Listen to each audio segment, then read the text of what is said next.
আজিৰ সন্ধিৰ প্ৰথমটো গুৰুত্বপূৰ্ণ খবৰ ওলাই আহিছে আমাৰ হাতত। প্ৰথমটো খবৰ হৈছে বাহন চালকসকলৰ বাবে সুখবৰ।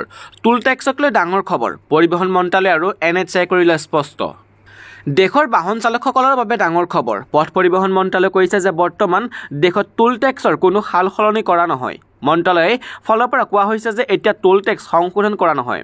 মন্ত্ৰালয়ে ইয়াৰ বাবে নিৰ্বাচন আয়োগৰ দোহাই দি কয় যে নিৰ্বাচনলৈ টুলৰ পুৰণি হাৰেই বাহাল থাকিব।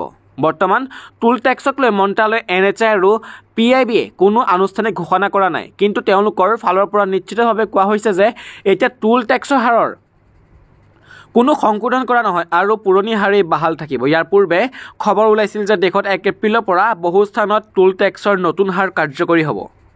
ইপিনে মেট্ৰিক পৰীক্ষাৰ্থীৰ বাবে এটা গুৰুত্বপূৰ্ণ খবৰ। বিহুৰ আনন্দৰ মাজতে ঘোষণা হ'ব মেট্ৰিকৰ ফলাফল, জনালে শিক্ষামন্ত্ৰীয়ে। মাজুলীত চাইকেল ৰেলীত অংশগ্ৰহণ লৈ ডাঙৰ ঘোষণা কৰিলে শিক্ষামন্ত্ৰী ৰণোজ পেগুৱে। মেট্ৰিক পৰীক্ষাৰ্থীক লৈ ডাঙৰ খবৰ। মাজুলীত মেট্ৰিক পৰীক্ষাৰ্থীক লৈ ডাঙৰ ঘোষণা কৰিলে শিক্ষামন্ত্ৰী ডক্টৰ ৰণোজ পেগুৱে। বিহুৰ আনন্দৰ মাজতে ঘোষণা কৰা হ'ব মেট্ৰিকৰ ফলাফল। মাজুলীত চাইকেল ৰেলীত অংশ লৈ ঘোষণা কৰে শিক্ষামন্ত্ৰীয়ে। গাঁৱে গাঁৱে উপলব্ধ হ'ব ডিজিটেল শিক্ষা। 3 কোটি মহিলাক বনাম লাখপতি দিদি, বিল গেটছক ক'লে মোদীয়ে। প্ৰধানমন্ত্ৰী মোদী আৰু বিল গেটছে ভাৰত ডিজিটেল পেমেণ্ট আৰু দেশৰ বাহিৰত ইয়াৰ বিস্তাৰক লৈ আলোচনা কৰে। প্ৰধানমন্ত্ৰী নৰেন্দ্ৰ মোদী আৰু মাইক্ৰছফ্টৰ সহ প্ৰতিষ্ঠাপক বিল গেটছৰ মাজত বাৰ্তালাপত স্থান পালে প্ৰযুক্তি, হেল্থ কেয়াৰ, ডিজিটেল পেমেণ্ট আৰু কৃত্ৰিম বুদ্ধিমত্তা আদি বিভিন্ন বিষয়।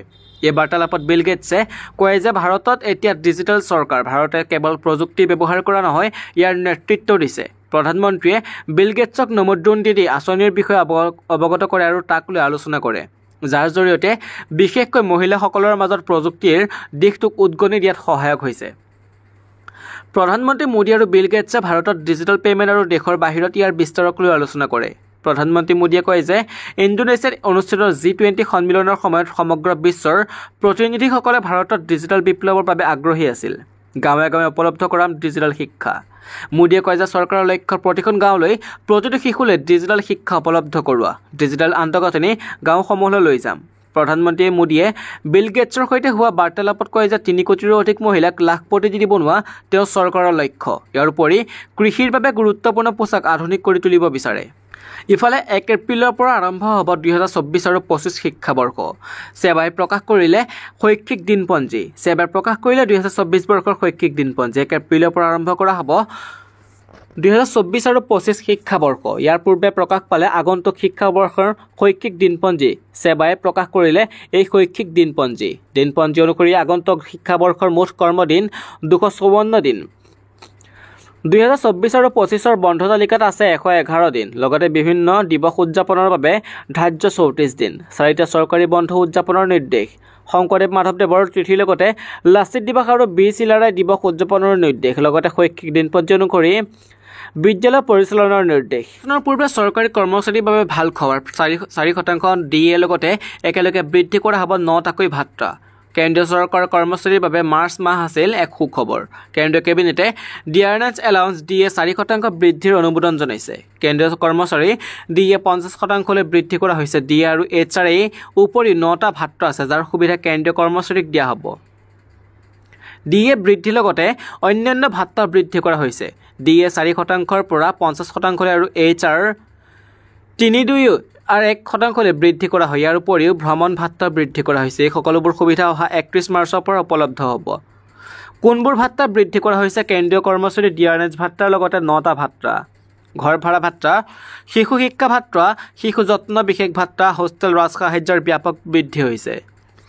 কোনবোৰ ভাত্তা বৃদ্ধি কৰা হৈছে? কেন্দ্ৰীয় কৰ্মচাৰী ডিয়াৰনেছ ভাত্তা, লগতে 9টা ভাত্তা, ঘৰ ভাড়া ভাত্তা, শিশু শিক্ষা ভাত্তা, শিশু যত্ন বিশেষ ভাত্তা, হোষ্টেল ৰাজসাহায্যৰ ব্যাপক বৃদ্ধি হৈছে। বদলিৰ সময়ত TA গ্ৰেজুৱেটি পোছাক ভাত্তা, নিজৰ পৰিবহণৰ বাবে মাইলেজ ভাত্তা, দৈনিক ভাত্তাও বৃদ্ধি কৰা হৈছে। এতিয়া DA হিচাপত পৰিৱৰ্তন হ'বনে? 2016 চনত সপ্তম দৰমহা আয়োগে কাৰ্যকৰী কৰাৰ সময়ত চৰকাৰে DA 0লৈ হ্ৰাস কৰিছিল। ইয়াক 0লৈ হ্ৰাস কৰা হ'ব আৰু এই কৰ্মচাৰী ভাত্তা 50% মূল দৰমহা অৰ্থাৎ ন্যূনতম দৰমহাত যোগ। প্ৰথমটো খবৰ হৈছে ৰেচন কাৰ্ড থাকিলে লাভ কৰিব চৰকাৰী ইঞ্চুৰেঞ্চৰ সুবিধা। মুখ্যমন্ত্ৰী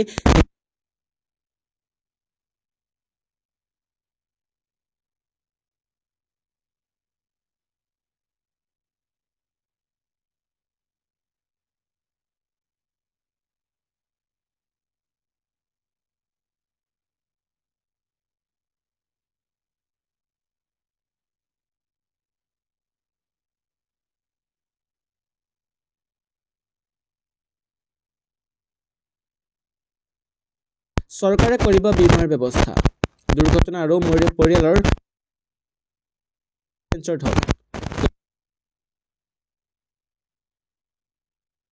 প্ৰথমটো খবৰ হৈছে শিক্ষানুষ্ঠানত চতুৰ্থ বৰ্গৰ কৰ্মচাৰীৰ নিযুক্তি সন্দৰ্ভত হ'ব নতুন নিয়ম ঘোষণা কৰিলে মুখ্যমন্ত্ৰীয়ে আজি পুৱাই সংবাদমেল সম্বোধন কৰি একাধিক গুৰুত্বপূৰ্ণ ঘোষণা কৰে মুখ্যমন্ত্ৰী ডক্টৰ হিমন্ত বিশ্ব শৰ্মাই শিক্ষানুষ্ঠানত চতুৰ্থ বৰ্গৰ কৰ্মচাৰীৰ নিযুক্তি সন্দৰ্ভত মুখ্যমন্ত্ৰী ডক্টৰ হিমন্ত বিশ্ব শৰ্মাই কৰিলে বৃহৎ ঘোষণা LP school ME school higher secondary স্কুলৰ চতুৰ্থ বৰ্গৰ কৰ্মচাৰীৰ নিযুক্তিৰ বাবে এটা নীতি প্ৰণয়ন কৰিম যাৰ জৰিয়তে নিজৰ গাঁওখনত নিযুক্তি লাভ কৰিব পাৰি কিন্তু গাঁৱত ললে মেধাৰ ভিত্তিতে ল'ব পাৰিব আমি বহু সময়ত দেখা পাওঁ গাঁৱৰ শিক্ষানুষ্ঠানত নিজৰ গাঁৱৰ মানুহে চতুৰ্থ বৰ্গত নিযুক্তি নোপোৱাৰ বাবে বহুতে দুখ পায় কিন্তু এই নিয়মৰ জৰিয়তে হাৰ্ট ৱাৰ্নিং নহয় অৰ্থাৎ এতিয়াৰ পৰা শিক্ষানুষ্ঠানৰ ক্ষেত্ৰত চতুৰ্থ বৰ্গৰ কৰ্মচাৰী নিজ পঞ্চায়তৰ নিযুক্তি পাব প্ৰাথমিক বিদ্যালয়ৰ পৰা উচ্চতৰ মাধ্যমিক বিদ্যালয়ৰ পৰ্যায়ৰ শিক্ষানুষ্ঠানত এই সুবিধা ৰাজ্যৰ নিবনুৱাই পাব 30 দিনলৈ বৃদ্ধি হ'ব পাৰে ৰাজ্যৰ শিক্ষক সমাজৰ অৰ্জিত ছুটি ৰাজ্য চৰকাৰে গঠন কৰিলে কমিটি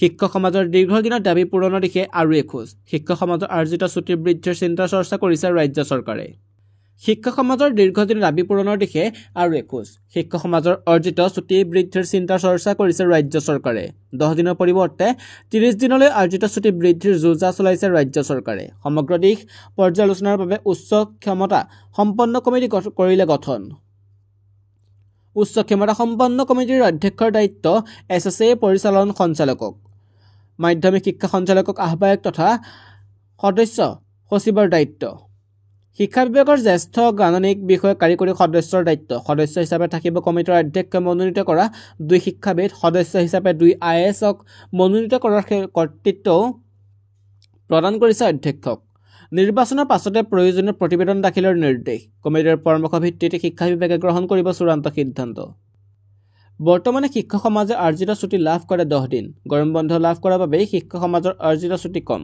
কিন্তু গ্ৰীষ্ম বন্ধতো বন্ধ উপভোগৰ সুযোগ নাপায় শিক্ষক সমাজে ইয়াৰ বাবে অৰ্জিত ছুটি 30 দিনলৈ বৃদ্ধিৰ দাবী কৰি আহিছে শিক্ষক সমাজে ইপিনে ৰাজ্যৰ কৰ্মচাৰীসকলৰ বাবে এটা বৃহৎ খবৰ ওলাইছে মুখ্যমন্ত্ৰী ডক্টৰ হিমন্ত বিশ্ব শৰ্মাই ঘোষণা কৰিছে ৰাজ্যিক কৰ্মচাৰীৰ 4% DA বৃদ্ধি গুৰুত্বপূৰ্ণ ঘোষণা মুখ্যমন্ত্ৰী ডক্টৰ হিমন্ত বিশ্ব শৰ্মাৰ গুৰুত্বপূৰ্ণ সংবাদমেল সম্বোধন লোকসেৱা ভৱনত গুৰুত্বপূৰ্ণ সংবাদমেল সম্বোধন মুখ্যমন্ত্ৰীৰ হোলীৰ পূৰ্বে মুখ্যমন্ত্ৰী ডক্টৰ হিমন্ত বিশ্ব শৰ্মাই দিলে বৃহৎ উপহাৰ ৰাজ্যিক কৰ্মচাৰীলৈ বৃহৎ উপহাৰ দিলে মুখ্যমন্ত্ৰী ডক্টৰ হিমন্ত বিশ্ব শৰ্মাই অসম চৰকাৰৰ কৰ্মচাৰীৰ 4%কৈ DA বৃদ্ধিৰ কথা ঘোষণা কৰিলে মুখ্যমন্ত্ৰীয়ে 1 জানুৱাৰী 2024 পৰা কাৰ্যকৰী হ'ব এই সিদ্ধান্ত এতিয়াৰে পৰা 50%কৈ DA লাভ কৰিব অসম চৰকাৰৰ কৰ্মচাৰীসকলে মুখ্যমন্ত্ৰী ডক্টৰ হিমন্ত বিশ্ব শৰ্মাই গুৰুত্বপূৰ্ণ সংবাদমেল সম্বোধন লোকসেৱা ভৱনত গুৰুত্বপূৰ্ণ সংবাদমেল সম্বোধন কৰিলে মুখ্যমন্ত্ৰী ডক্টৰ হিমন্ত বিশ্ব শৰ্মাই তাৰ লগতে ঘোষণা কৰিছে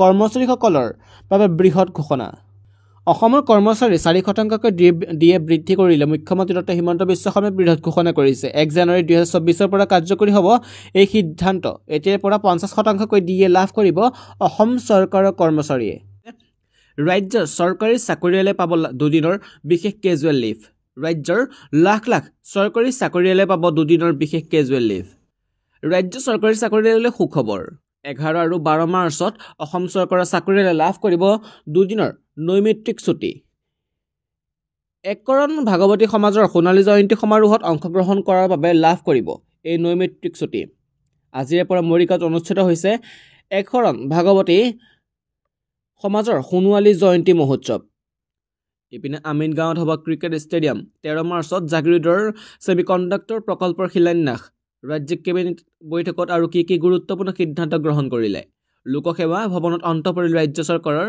গুৰুত্বপূৰ্ণ কেবিনেট বৈঠকৰ অন্তত সংবাদমেল সম্বোধন মন্ত্ৰী জয়ন্ত মল্ল বৰুৱাৰ লোকসেৱা ভৱনৰ অন্ত পৰিল ৰাজ্য চৰকাৰৰ গুৰুত্বপূৰ্ণ কেবিনেট বৈঠকৰ অন্তত সংবাদমেল সম্বোধন কৰি মন্ত্ৰী জয়ন্ত মল্ল বৰুৱাই ক'লে ৰাজ্যিক কেবিনেটত একাধিক গুৰুত্বপূৰ্ণ সিদ্ধান্ত গ্ৰহণ বৰাকৰ কিৰণ চেক কমিউনিটিৰ ডেভেলপমেণ্ট কাউন্সিল গঠনৰ সিদ্ধান্ত জাগিৰোডত স্থাপন হ'বলগীয়া ছেমিকণ্ডাক্টৰ উদ্যোগৰ 13 মাৰ্চত হ'ব আধাৰশিলা প্ৰধানমন্ত্ৰীয়ে ভাৰ্চুৱেলি 13 মাৰ্চত শিলান্যাস কৰিব প্ৰকল্পটোৰ 27,000 কোটি টকাৰ ব্যয়েৰে টাটা গ্ৰুপে কাম কৰিব মণিপুৰী মেইটেই জনগোষ্ঠীয় ভাষাত প্ৰাথমিক পৰ্যায়ত পঢ়িব পৰা ব্যৱস্থা কৰা সিদ্ধান্ত গ্ৰহণ কৰে অসম কেবিনেটে যোৰহাটত 191.94 ব্যয়েৰে খোৱাপানী প্ৰকল্পৰ কাম আৰম্ভ হ'ব।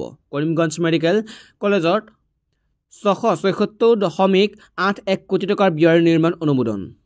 131.71 ব্যয়েৰে ৰংঘৰ পুনৰ নিৰ্মাণৰ কাম আৰম্ভ হ'ব।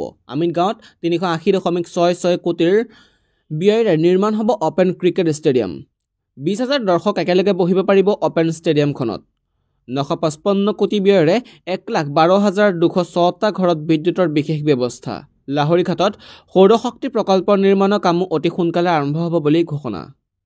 কেন্দ্ৰীয় চৰকাৰৰ কৰ্মচাৰীৰ দৰমহা বৃদ্ধি হ'ল। কেতিয়া বৃদ্ধি হ'ব অসম চৰকাৰৰ কৰ্মচাৰী ডিএ। ডাঙৰ খবৰ, কেন্দ্ৰীয় চৰকাৰৰ কৰ্মচাৰীৰ বাবে বৃহস্পতিবাৰে কেন্দ্ৰীয় কেবিনেটে ডিয়াৰনেছ এলাউন্স অৰ্থাৎ মৰগীয়া বানচ 4% বৃদ্ধি কৰি বেছিক পেৰ 50%লৈ অনুমোদন জনায়।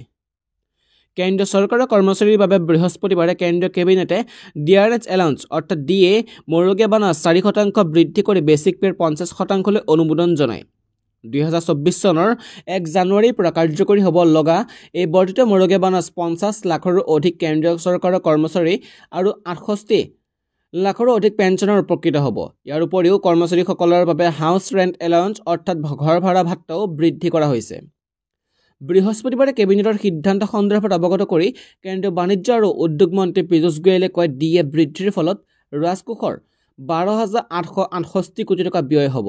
ইয়াৰ উপৰি কেন্দ্ৰীয় চৰকাৰে পেঞ্চনাৰীসকলৰ বাবে ডিয়াৰনেছ ৰিলিফ 4% বৃদ্ধি কৰিছে। চৰকাৰী কৰ্মচাৰীক ডিএ দিয়া হয়, আনহাতে পেঞ্চনাৰ ডিআৰ দিয়া হয়। বছৰত দুবাৰকৈ ডিএ আৰু ডিআৰ বৃদ্ধি কৰা হয়। এই জানুৱাৰী আৰু জুলাইৰ পৰা কাৰ্যকৰী হ'ব। যিহেতু কেন্দ্ৰীয় চৰকাৰে 4% ডিএ বৃদ্ধিৰ কথা ঘোষণা কৰিছে, তেন্তে কেন্দ্ৰীয় চৰকাৰৰ কৰ্মচাৰীৰ দৰমহা বৃদ্ধি কিমান হ'ব?